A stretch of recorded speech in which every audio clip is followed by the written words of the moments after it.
Hello दोस्तों, कैसे हैं आप लोग। स्वागत है आप सभी लोगों का, आप सभी के अपने चैनल सपोर्टिंग आप फार्मेसी में। दोस्तों, आज का ये वीडियो आप सभी लोगों के लिए बहुत ही महत्वपूर्ण होने वाला है, क्योंकि आज आप लोगों को डेंगू बुखार के बारे में बताने वाला हूं पूरा डिटेल। डेंगू बुखार क्या होता है, कैसे होता है, होने का कारण क्या होता है, होने पर क्या क्या लक्षण देखे जाते हैं, अगर किसी को ये हो जाता है तो कौन कौन से मेडिसिन दिए जाते हैं, इसके कैसे कॉम्बिनेशन मेडिसिन बनाए जाते हैं, 2 से 3 तरह के मेडिसिन कैसे बना करके दिया जाता है, वो सारी बात आप लोगों को यहाँ पर बताने वाला हूँ। और हाँ, आज का दिन भी बहुत अच्छा दिन है, आज नया साल है। तो सबसे पहली बात तो आप सभी लोगों को और आप सभी के पूरे परिवार को हमारे सपोर्टिंग आप फार्मेसी के पूरी फैमिली की तरफ से आप सभी लोगों को नए साल की हार्दिक शुभकामनाएं। कोशिश यही करें कि पिछला साल जैसा बीता उससे बेहतर ये साल बीते, इस तरह से हमें कोशिश में लगे रहना है। तो चलिए दोस्तों, एक बार फिर से नए साल की हार्दिक शुभकामनाएं।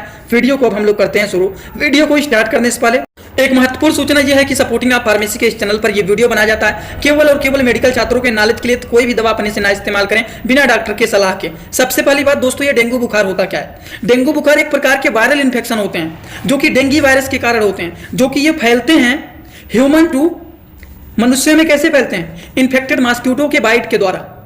Dengue fever is a viral infection caused by the dengue virus transmitted to human through the bite of infected mosquito. ये जो होते हैं, जैसे हमें डेंगू बुखार हुआ है, मच्छर आया, हमको बाइट किया, वो भी इन्फेक्टेड हो गया। अब वो किसी नॉर्मल पर्सन को जाकर के बाइट कर लिया, तो हमें तो हुआ था और वो हमें बाइट करके इन्फेक्टेड हो गया मॉस्किटो, और नॉर्मल पर्सन को काट लिया, उनको भी धीरे धीरे ये सिम्टम होने लग गए। इस तरह से ये मच्छर फैलाने के काम करते हैं। और ये जो इन्फेक्टेड मॉस्किटो होते हैं, इनका नाम होता है एडिस मॉस्किटो। ये मच्छर वेक्टर का काम करते हैं, टैक्सी ड्राइवर का काम करते हैं कि यहाँ से वहाँ, वहाँ से वहाँ, वहाँ से यहाँ, एक दूसरे में फैलाते रहते हैं। इनका जानिए यही काम होता है। ठीक, ये वायरल इन्फेक्शन होता है। अगर किसी को डेंगू बुखार हो जाता है तो उनमें क्या क्या लक्षण देखे जाते हैं, चलिए इसको भी जान ही लेते हैं। दोस्तों, अगर किसी को डेंगू बुखार हुआ है तो उस तरह के लोगों में देखा जाता है कि उनकी आंखों में दर्द हो रहा है, मांसपेशियों में दर्द हो रहा है, हड्डियों में दर्द हो रहा है, हड्डियों के जोड़ों में दर्द हो रहा है, बुखार तो हुआ ही है, सर में दर्द हो रहा है, जी मचलाना, उल्टी होना, इस तरह की भी समस्याएं दिखाई दे रहे हैं। लाल लाल चकत्ते बने हुए हैं त्वचा पर। तो अगर इस तरह के सिम्टम दिख रहे हैं तो इससे अनुमान लग जाता है कि पेशेंट को डेंगू फीवर हुआ है। इतना बात समझ गए आप लोग। चलिए अब हम बताने वाले हैं आप लोगों को कि अगर किसी को डेंगू फीवर हुआ है तो उसको कंफर्म करने के लिए, आइडेंटिफाई करने के लिए कुछ अलग अलग प्रकार के टेस्ट भी कराए जाते हैं। कौन से टेस्ट कराए जाते हैं? सबसे पहला टेस्ट होता है NS1 टेस्ट, जिसको रैपिड डेंगू एंटीजन टेस्ट भी बोला जाता है। दूसरा होता है LGM एंटीबॉडी टेस्ट, ये दूसरा टेस्ट होता है। तो ये जो टेस्ट होते हैं ये आइडेंटिफाई करने का काम करते हैं कि पेशेंट को डेंगू फीवर हुआ है या फिर नहीं। एक टेस्ट होता है CBC टेस्ट, जिसको कंप्लीट ब्लड काउंट टेस्ट भी बोला जाता है। इसमें क्या होता है, TLC कम हो जाता है, टोटल ल्यूकोसाइट काउंट जो होता है, WBC जो होता है, ये कम हो जाता है, व्हाइट ब्लड सेल जो होता है वो कम हो जाता है। इससे भी आइडेंटिफाई किया जाता है। गला खराब हो जा रहा है क्योंकि मैंने पूरा टाइम दे करके एक बार वीडियो बनाया, लेकिन पता नहीं क्या दिक्कत हो गया कि वीडियो में आवाज़ ही नहीं आया। तो जानिए मेरा 10 से 15 मिनट बर्बाद हो गया। दोबारा आज काम कर रहा हूँ, इसीलिए गला थोड़ा सा दिक्कत हो रहा है। नया भी साल है और नया साल में जान लीजिए आज का दिन मेरा खराब हो गया, क्योंकि 2 बार एक ही वीडियो को बनाना पड़ रहा है। पता नहीं क्या हो गया ऐसा कि वीडियो बनाने के बाद लास्ट में चेक किया तो आवाज़ ही नहीं आया। बहुत दुख होता है जब ऐसा होता है। हमेशा नहीं होता है, कभी कभी होता है, लेकिन जब होता है तो बहुत दुख होता है कि पूरा मेहनत के साथ, एनर्जी के साथ वीडियो बनाया जाए, लास्ट में चेक करते हैं तो उसमें आवाज़ ही नहीं आया। पता नहीं माइक में कुछ दिक्कत हो गया, क्या हुआ था। यही सारे प्रॉब्लम होते रहते हैं। आप लोग सपोर्ट बनाते हैं तो अच्छा लगता है। अगला जो टेस्ट होता है दोस्तों, वो होता है थ्रोम्बोसाइटोफोनिया टेस्ट। इस टेस्ट में देखा जाता है प्लेटलेट्स काउंट कहीं कम तो नहीं ना हो गया है, क्योंकि डेंगू फीवर में ज़्यादातर लोगों में देखा जाता है कि उनका जो प्लेटलेट्स होता है वो घट जाता है, और अगर घट जाता है तो उसको भी नॉर्मल करने के लिए मेडिसिन चलाए जाते हैं। वो भी आप लोगों को अभी बताऊंगा। एक टेस्ट होता है ये लेप्टी टेस्ट, जिसको लीवर फंक्शन टेस्ट बोला जाता है। लीवर फंक्शन टेस्ट में देखा जाता है SGPT SGOT का लेवल कहीं बढ़ा तो नहीं ना हुआ है, क्योंकि डेंगू फीवर के केसेस में पेशेंट में देखा जाता है कि SGPT SGOT का लेवल उनका बढ़ जाता है। इस कंडीशन में भी कुछ मेडिसिन चलाए जाते हैं, वो भी आगे आप लोगों को बताऊंगा। अब देखिए, सबसे पहले आप लोगों को यहाँ पर ये बता देता हूँ कि कौन कौन से मेडिसिन, कौन कौन से दवा पेशेंट को नहीं दिया जाता है और कौन कौन सी दवा पेशेंट को दिया जाता है। ये बात आप लोगों को यहाँ पर बताऊंगा। तो चलिए इसको समझ लेते हैं। सबसे पहले कौन कौन सी दवा नहीं दिया जाता है। दवा जो नहीं दिया जाता है वो दिया जाता है, वो नहीं दिया जाता है। सबसे पहला medicine non steroidal anti inflammatory के क्लास के मेडिसिन को नहीं दिया जाता है, जैसे कि पेन किलर मेडिसिन में आ जाते हैं आपके आइबुप्रोफेन, डाइक्लोफिनेक, इस तरह के मेडिसिन नहीं दिए जाते हैं। अब आप कहेंगे क्यों नहीं दिए जाते हैं? क्योंकि ये जो मेडिसिन होते हैं ये प्लेटलेट्स के फंक्शन को इंटरफेयर करने का काम करता है और इसीलिए इस मेडिसिन को नहीं दिया जाता है। एंटीबायोटिक मेडिसिन का भी यूज नहीं किया जाता है। बात समझ गए आप लोग? तो कौन से मेडिसिन का यूज किया जाता है ये भी तो बता दीजिए। तो चलिए उसको भी जान लेते हैं। सबसे पहले मेडिसिन जो होता है वो देखिए, एक आता है डोलो 650, एक आता है कालपाल 650।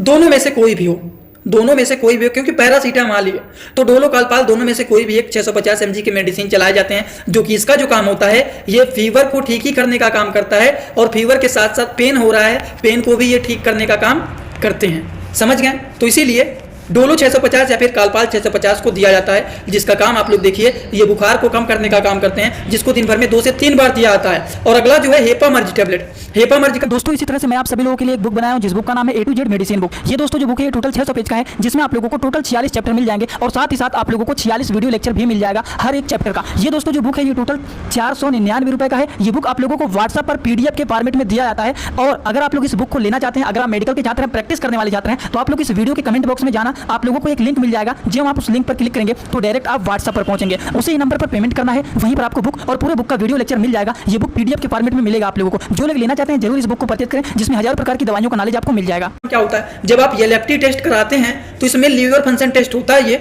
इसमें पता चल जाता है कि क्या पेशेंट का SGPT SGOT का लेवल बढ़ा तो नहीं ना है।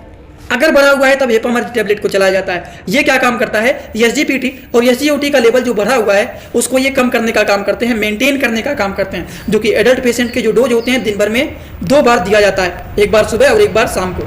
ठीक, अगले मेडिसिन की बात करें तो कैरपिल टैबलेट की बात करते हैं। कैरपिल टैबलेट आता है और सिरप भी आता है। ये क्या होता है, कार्निका पपाया लीफ होता है। ये पपीते के पत्तियों के द्वारा इनके टैबलेट भी बनाए जाते हैं और इनके सिरप भी बनाए जाते हैं। अब मन में डाउट थोड़ा सा जरूर होगा कि सिरप किसको देना है, टैबलेट किसको देना है, तो चलिए जान लेते हैं। ये जो होता है सबसे पहली बात तो ये प्लेटलेट्स को बढ़ाने का काम करता है। ये जो होता है 18 साल से कम के जो बच्चे होते हैं उनको सिरप दिया जाता है, और 18 साल से ज़्यादा के जो लोग होते हैं उनको टैबलेट दिया जाता है।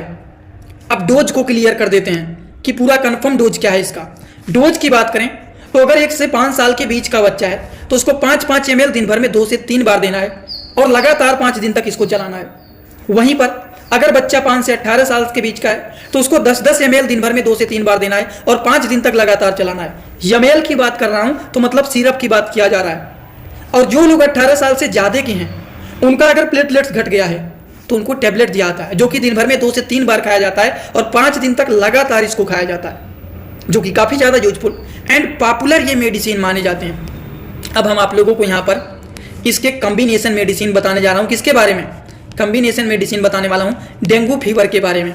सबसे पहला मेडिसिन जो आपको बताएं वो कालपाल 650 या फिर डोलो 650, दोनों में से कोई एक, जो कि दिन भर में 2 से 3 बार खाना है। दूसरा मेडिसिन आपको बताएं है हेपामर्ज टैबलेट, जिसका काम होता है कि SGPT SGOT के लेवल को मेंटेन करने का काम करते हैं।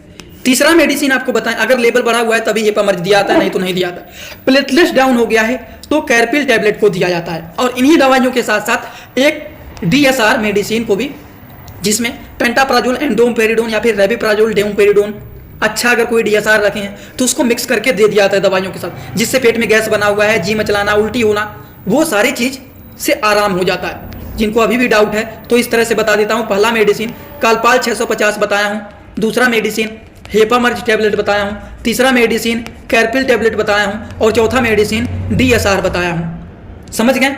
अगर SGPT SGOT का लेवल नहीं बढ़ा हुआ है तब इस मेडिसिन को नहीं चलाएंगे। अगर केवल प्लेटलेट्स बढ़ा हुआ है तब इसको चलाएंगे, इसको चलाएंगे और इसको चलाएंगे।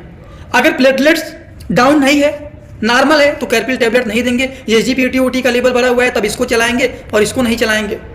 इस तरह से मेडिसिन बनाए जाते हैं। डेंगू फीवर के केसेस में देखा जाता है कभी कभी लोगों को बहुत ज़्यादा वॉमिटिंग हो जाता है, जिसकी वजह से फ्लूइड लॉस हो जाता है, जिसकी वजह से शरीर में क्या हो जाता है, डिहाइड्रेशन हो जाता है, शरीर में पानी की कमी हो जाता है। तब इस कंडीशन में क्या करते हैं, IV फ्लूइड को लगाया जाता है डिहाइड्रेट। लेकिन इसको IV फ्लूइड को लगाने से पहले पेशेंट के ब्लड प्रेशर को जरूर मेजर कर लेना चाहिए, क्योंकि जब बहुत ज़्यादा उल्टी हो जाता है तो ब्लड प्रेशर ऑटोमेटिक लो हो जाता है, और इसीलिए IV फ्लूइड लगाया जाता है, जो कि डिहाइड्रेशन को भी मेंटेन करेगा, पानी की कमी को भी ठीक करेगा और ब्लड प्रेशर को भी मेंटेन करने का काम करते हैं। लेकिन अगर ऑलरेडी पहले से ब्लड प्रेशर बढ़ा हुआ है तब इसको नहीं लगाया जाता है। अब देखिए कौन कौन से बोटल्स लगाए जा सकते हैं। डेक्सट्रोज 5% आता है, डेक्सट्रोज नॉर्मल सैलिन आता है, रिंगर लैक्टेट आता है, ठीक, और एक रिंगर लैक्टेट सॉल्यूशन आता है, नॉर्मल सेलिन आता है, तो इनमें से कोई भी एक लगाया जाता है। समझ में आ गया? तो आई होप आप सभी लोगों को ये सारी बात एकदम अच्छे से समझ में आया होगा। अगर आप लोगों को ये सारी बात समझ में आया तो आप सभी लोग सीधा सीधा कमेंट बॉक्स में आएंगे और अपना फीडबैक जरूर देंगे, एक कमेंट जरूर करेंगे कि आज का वीडियो समझ में आया कि नहीं आया।